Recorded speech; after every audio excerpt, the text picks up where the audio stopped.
Hello everyone, अस्सलाम वालेकुम and welcome back to my channel. I hope कि आप सब बिल्कुल ठीक होंगे और खैरियत से होंगे। अल्हम्दुलिल्लाह मैं भी बिल्कुल ठीक हूँ और खैरियत से हूँ। तो जनाब, यहाँ पर है हमारा मॉर्निंग टाइम और आज है हमारा वीकेंड, सैटरडे है। तो यहाँ पर मैं बना रही हूँ नाश्ता।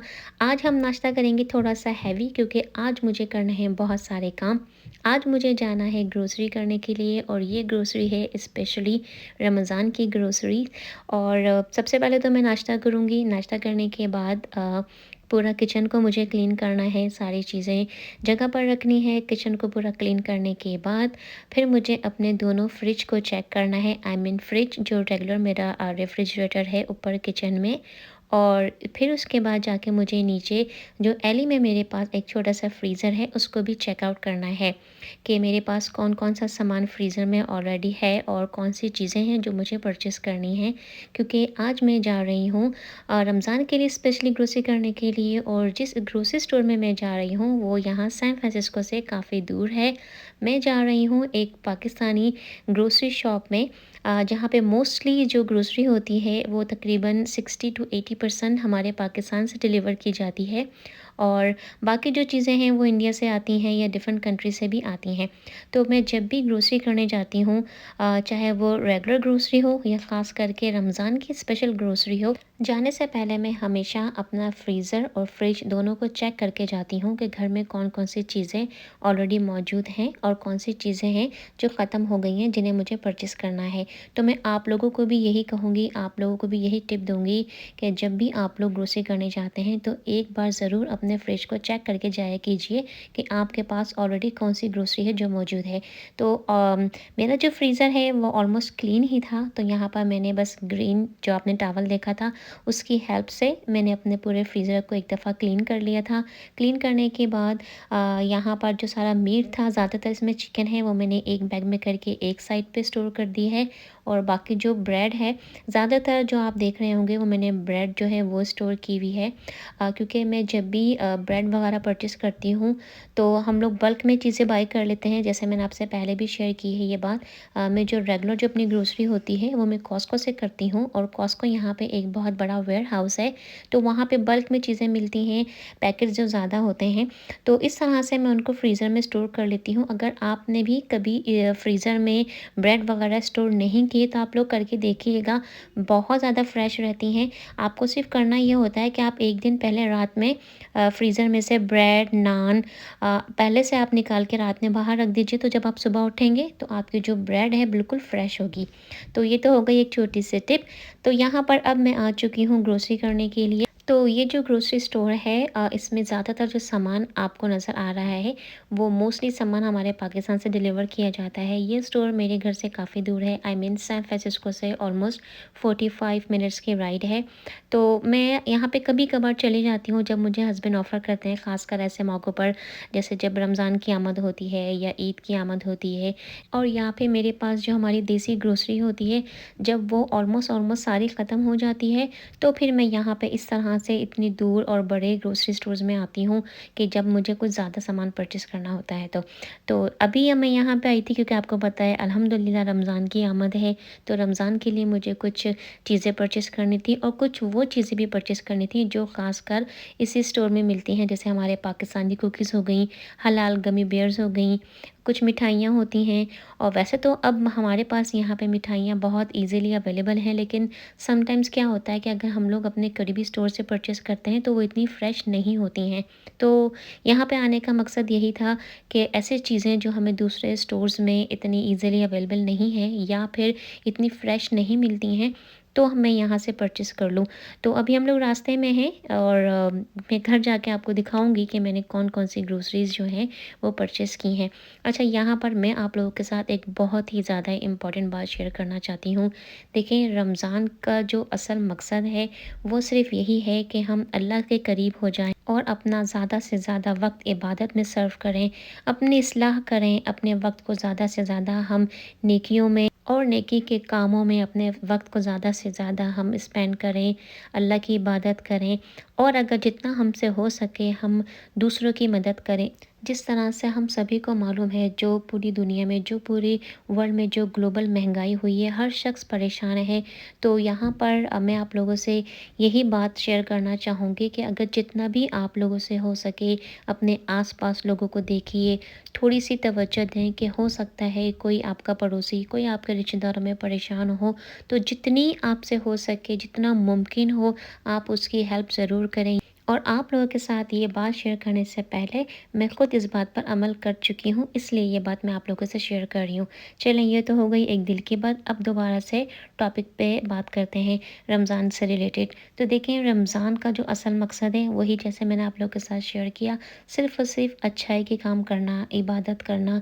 जितना हो सके हमें अपने वक़्त को अपनी इबादतों में ही सर्व करना चाहिए, ना कि हम अपना टाइम इफ्तार से कुछ टाइम पहले हम जो समोसों, पकोड़ों और जो चाट में उलझ जाते हैं कि आज हमें इफ्तारी में कौन-सी चाट बनानी है, कौन से पकोड़े बनाने हैं। तो इन सब में, इन चीज़ों में टाइम ख़राब करने से बहुत ज़्यादा बेहतर है कि हम अपना ये बहुत ज़्यादा इम्पोर्टेंट टाइम अल्लाह की इबादत में गुज़ारें। तो ख़ैर, आप देखेंगे आगे चल के फ्यूचर में जो मैं आप लोगों के साथ अपनी रमज़ान रूटीन शेयर करूँगी। मेरी रमज़ान रूटीन बहुत ज़्यादा सिंपल होती है। कोशिश मेरी यही होती है कि जितना वक़्त हो मैं नमाज़ों में, इबादत में, कुरान पाक में, नफ़िली नमाज़ों में, तस्बीह में, उन सब चीज़ों में मैं अपने टाइम को स्पेंड करूँ, ना कि ये कि मुझे पकवान कौन-कौन से बनाने हैं। देखिए, पकवान खाने के लिए, समोसे, पकोड़े और चाट खाने के लिए हमारे पास साल के जो 11 महीने हैं, वो मौजूद हैं। हम अपनी सारी जो ख्वाहिशात हैं, जो सारे ज़ायके हैं, हम ये साल के 11 महीने में आराम से पूरी कर सकते हैं। लेकिन अब ऐसा भी नहीं है कि मैं रमज़ान की बिल्कुल भी तैयारी नहीं करती हूँ। उसकी सिर्फ़ एक ही वजह है, वो वजह ये है कि मैं यहाँ पे हूँ अमेरिका में, सैन फ्रांसिस्को में। तो और बच्चे जब मेरे छोटे, तो सिर्फ़ बच्चों को दिखाने के लिए, उनको सिखाने के लिए, बच्चों को बताने के लिए कि रमज़ान क्या होता है, किस तरह से हम रोज़ा इफ्तार करते हैं।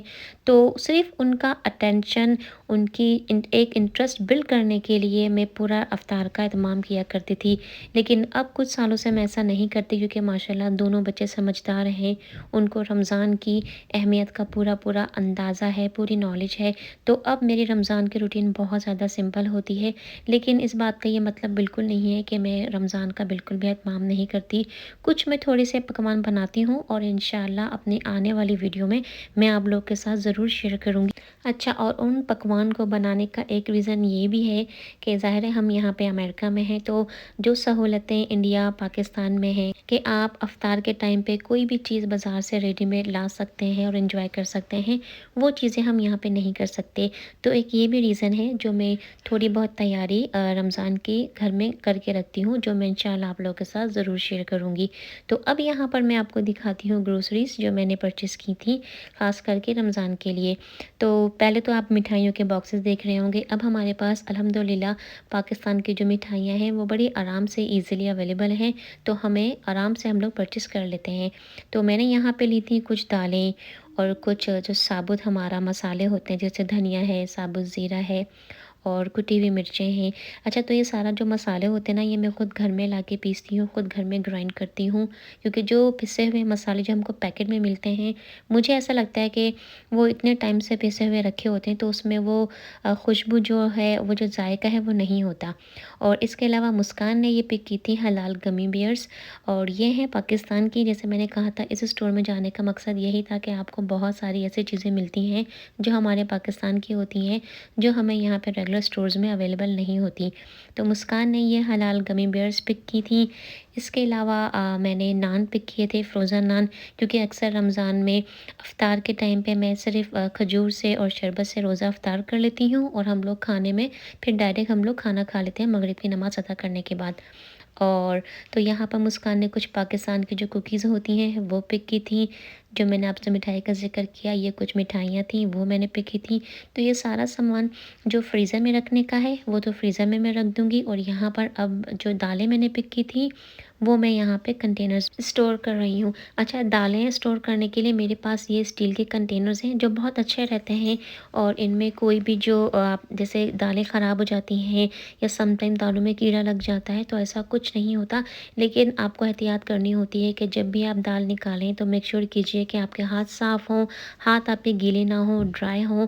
और जब भी आप नई दालें कंटेनर में डालेंगे तो मेक श्योर कीजिए कि पुरानी दालों को आप निकाल लीजिए। जैसे आपने वीडियो में देखा होगा, मेरे पास थोड़ी सी चने की दाल थी तो मैंने उसको पहले एक बोल में निकाल दिया है और अब मैं नया वाला पैकेट उसको ओपन करके फिर मैं दाल डाल रही हूँ और फिर उसके ऊपर मैं पुरानी दाल को ऐड कर दूँगी।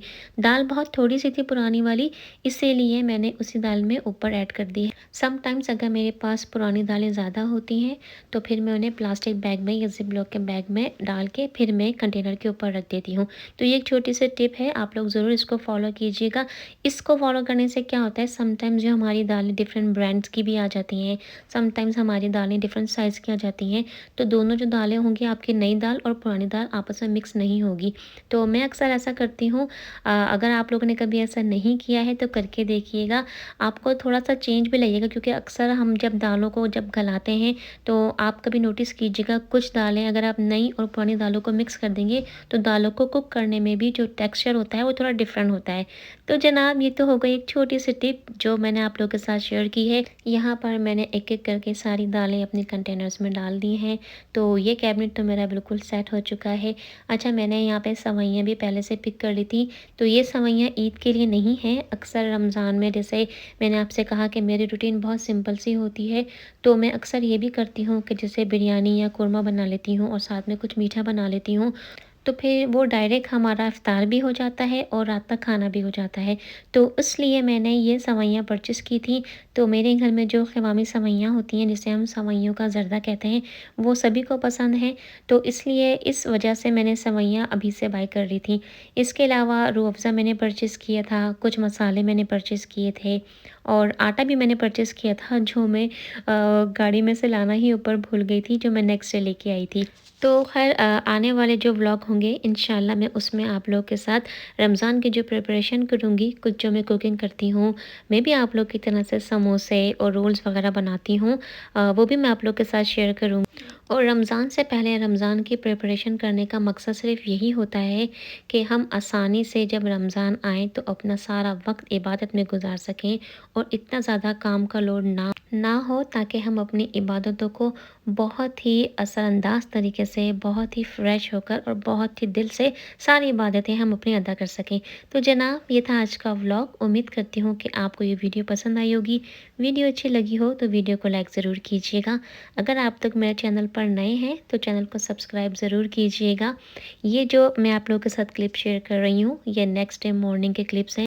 तो मैंने कुछ डेट्स परचेज़ किए थी और मैंने कुछ फिग्स ली थी, खजूर और अंजीर। तो आप लोग भी इन दोनों चीज़ों का यूज़ ज़रूर कीजिएगा रमज़ान में। आई एम श्योर सबके घरों में खजूर तो आते ही हैं, लेकिन अंजीर भी अपनी डाइट में ज़रूर ऐड कीजिएगा, इससे आपको बहुत अच्छी एनर्जी मिलेगी। तो जनाब, आज के व्लॉग में इतना ही। वीडियो अच्छी लगी हो तो वीडियो को लाइक ज़रूर कीजिएगा। अब आपसे इजाज़त चाहती हूँ, नेक्स्ट व्लॉग में और एक अच्छे से नए कंटेंट के साथ आप लोगों से बहुत जल्द मुलाकात होगी और बहुत ही जल्द आप लोगों के साथ इंशाल्लाह रमज़ान की कुछ रेसिपीज़ भी शेयर करूँगी। आज के व्लॉग में इतना ही। अपना बहुत ज़्यादा ख्याल रखें, अपने चाहने वालों का, अपने प्यारों का ख्याल रखें, अपनी दुआओं में मुझे भी याद रखें। नेक्स्ट व्लॉग में आप सभी लोगों से बहुत जल्द मुलाकात होगी। अल्लाह हाफ़िज़।